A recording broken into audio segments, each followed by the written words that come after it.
cibaadada habeenkii la isu taagay salaada ku dadaala dadkii idinka horeeyay wanaagsanaa saalixiinta ahaa waa dhaqankooda alxamdulillaah salaamu lillahi wasalaatu wasalaamu calaa rasuulillaah وعلى آله وأصحابه ومن والاه أما بعد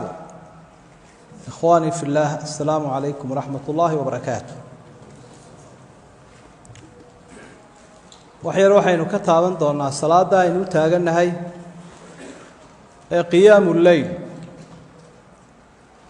ama salaatul layl ama tahajjud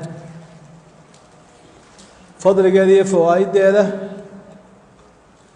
iyo al-asbaab al-mu'ina calayha fadliga cibaadadan markaynu isu sheegayno wayna dhiirinaysaa waa waxayna dhiiri gelinaya camalkaad ku dhex jirto marka lagu sheego fadligiisa jacayl baad u qaadaysaa iyo jibbo ma ka daalaysa fadaa'ilka cibaadadan qur-aankuna uu ka warramay nebiguna calayhi salaatu wasalaam xadiidkii saxiixa waa ku sheegay ilaahay baa wuxuu ka warramay dadkii jannada galay jannada allahayna geeyey markaa wuxuu sheegayaa sababta ay ku mutaysteen ku galeen jannada innal muttaqiina fi jannatin wa uyuun aakhidiina ma aataahum rabbuhum ilaahay wuxuu siiyeyna way qaadanayaan jannadiina way galeen qaybta dambe ilaahay wuxuu yidhi kaanuu qaliilan min alleyli maa yahjacuuna wa bilasxaari hum yastakfiruun kaanuu qaliilan min alleyli maa yahjacuun habeenkii bay aada u soo jeedi jireen salaad bay u taagnaan jireen waqtiga saxarka la suxuranayana ilaahay oo dambi dhaaf bay ilaahay weydiisan jireen waa labada la inaga rabo tanay waxa laga warbixinayaa waayihii adduunka iyo waxa nicmadan maxaa lagu helay dadkan baraare barwaaqaysta jannada maxay ku heleen salaadan ay ku heleen allah inaga aqbalo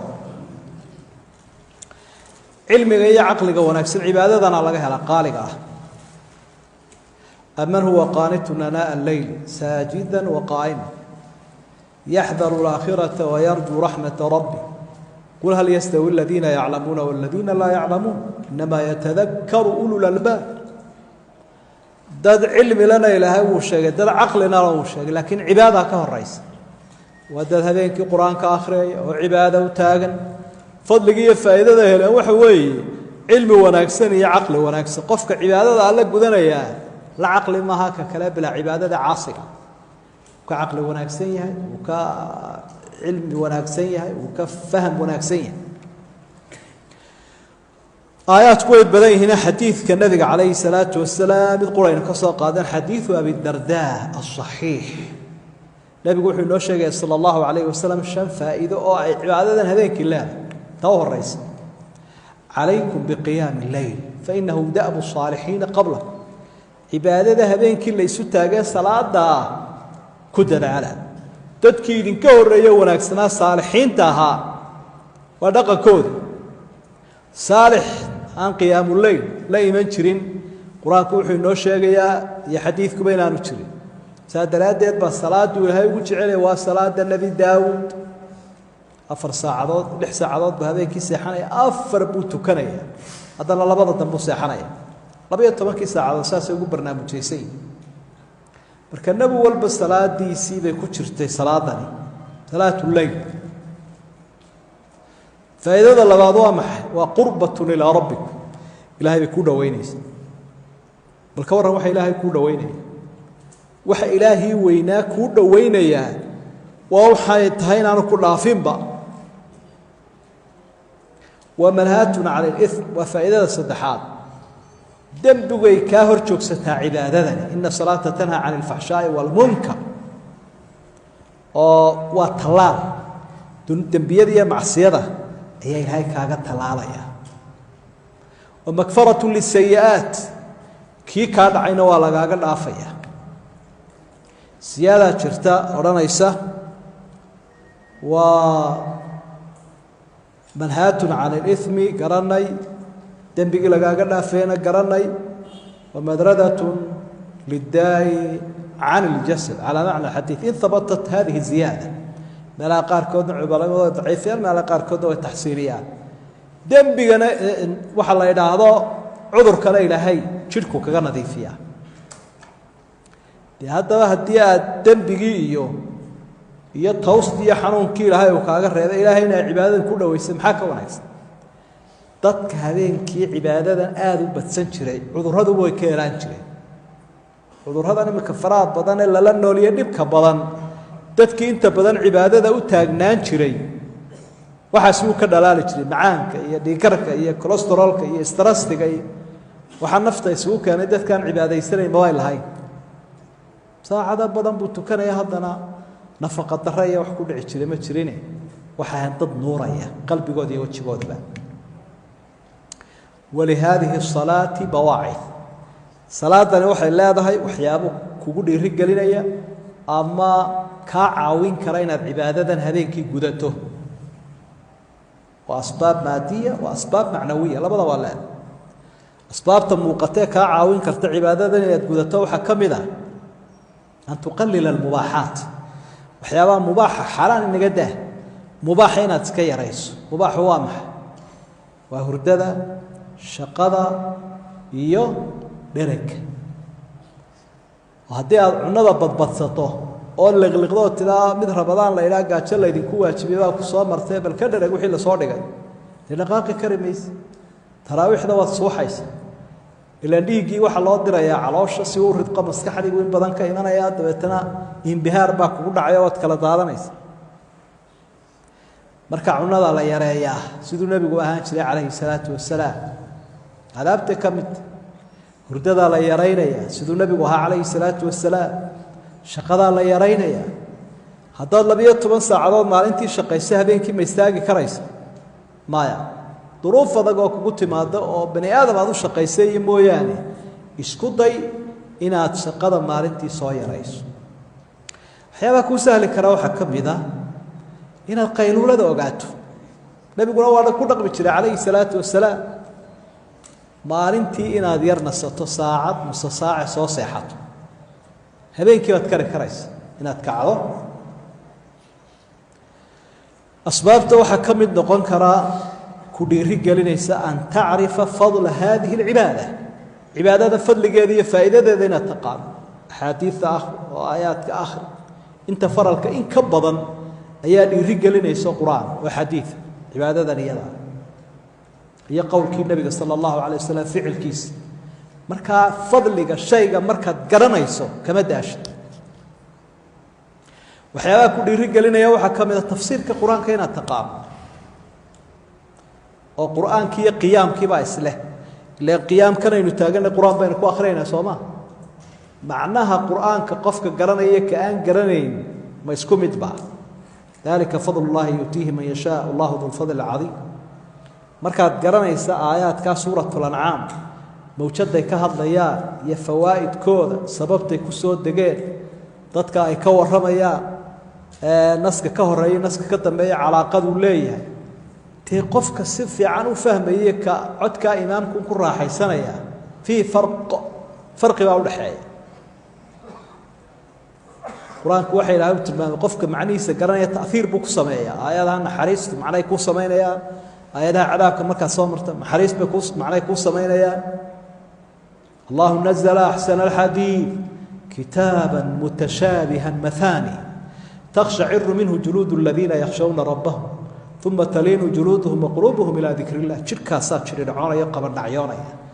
آياتها عذاب هو نحريس لنا ودبع يا وكلا بضبضنا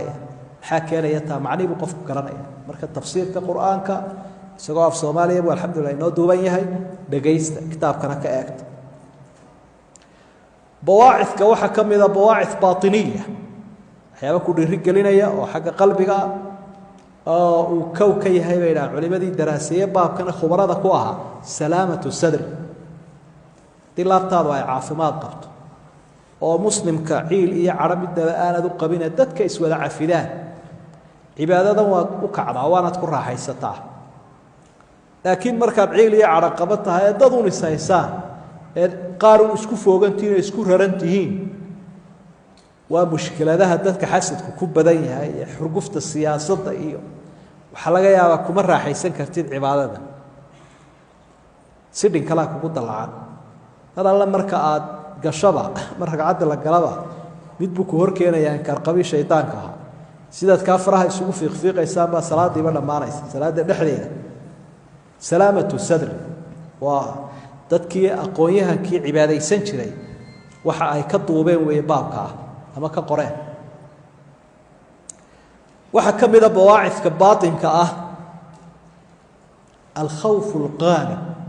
alkhawfu alghaalib maca qisar اlamal in cabsidaadu badantay adigoo yididiiladii dheeraydna soo gaabinaya ilaahay baad ka cabsanaysa yididiiladaaduna way gaabantay waar hebel bawaatii safka laga qaado hebel kalaa ka sii horeeyey hebel kalaa ka sii horeeyey armad silsilada la qaadayo dadka laga dhex qaadaya safka armadna habeen dambe kuyuga ku jirtaa waa cabsi joogto ah iyo yididiilo gaaban dabeetana waxaad oranaysaa dee kol haddii kuyugiiba aad ku jirta adugu wax kuu damaanad qaada in lagu dibdhegayaana aanay jirin bal degdeg uga gaadhsii camalada marka kama caajisaysid cibaadadan kama caajisaysid asbaabta waxaa ka mid ah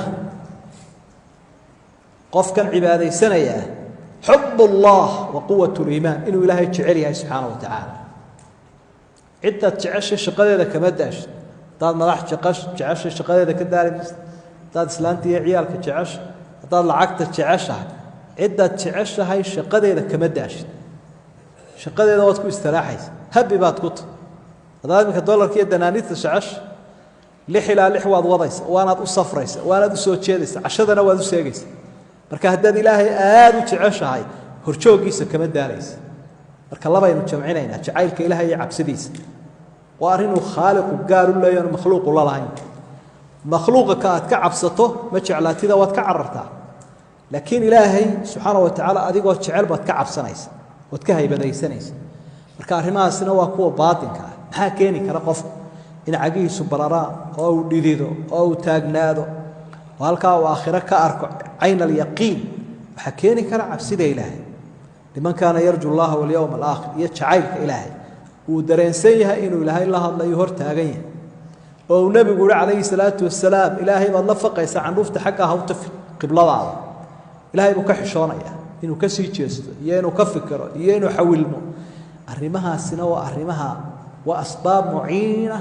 calaa hada alqiyaam kaa caawinaysa aadaabtaasina waa ka mid marka waxaynu u baahannahay wakhtiga yara kooban allahu aclam inaynu dhammaysanayo in kale fursaddani waa qaali maanta haddii mikrofoonka lagu dhoweyn lahaa dadkeennii geeriyooday sanadkii hore inala tukaday oo la odhan lahaa maxaa dadkii kaa dambeeyey u sheegaysa wuxuu odhan lahaa alcamal alcamal alcamala alcibaadadii artaasaa qabriga noorta taasaa sahay rasmiya jirteed raggii iga gaadhsiiya dumarkii waxaad ku tidhaahdaa